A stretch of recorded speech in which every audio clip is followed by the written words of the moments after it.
So, like, what are some of the top 3 tips you can give to someone who would like to start touring? I think like if you're starting out in comedy and this, I think the best thing to do is start small, like especially if you're like kind of touring. I think although I will say like a caveat to this because like touring and comedy has changed a lot in the last few years. I think post COVID.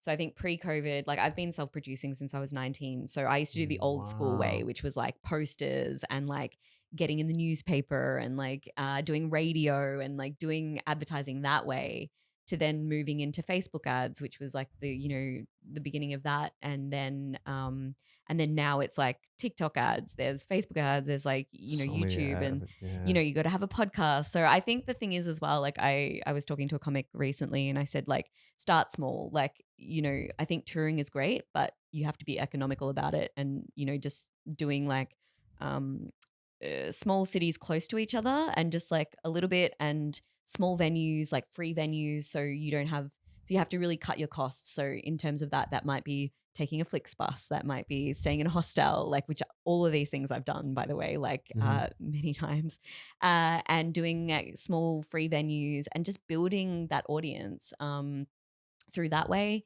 I think now also, yeah, it's also about building that relationship with people online as well. Like Mm. that's what you have to do, and that you're good. You have a podcast like that does like that does that does help as well because you're building a connection as well. That's not just on stage. I think people want, I think there's this whole parasocial relationship that you have with people like people that I watch influencers or this kind of thing, like you feel like you're part of their life and you want to feel part of their life, like oh like how's it going, like, blah, blah, blah, like this kind of stuff. And so I think that's important. And yeah, just keeping and right, like I feel like a lot of people are losing that aspect to particularly comedy now because it's all about like crowd work clips or it's like Mm.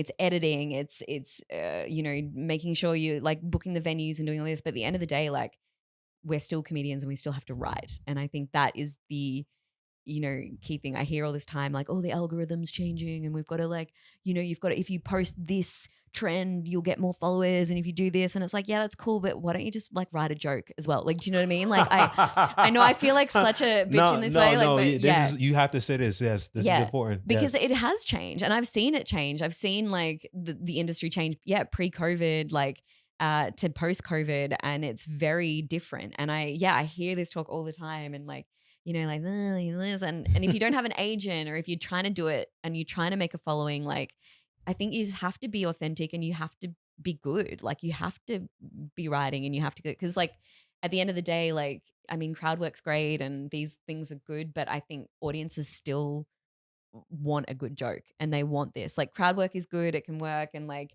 other kind of things. But yeah, at the end of the day, like if you write good stuff and you write good jokes, that's going to speak volumes to you. Like and that's the stuff that goes the most viral, really, like in my opinion. But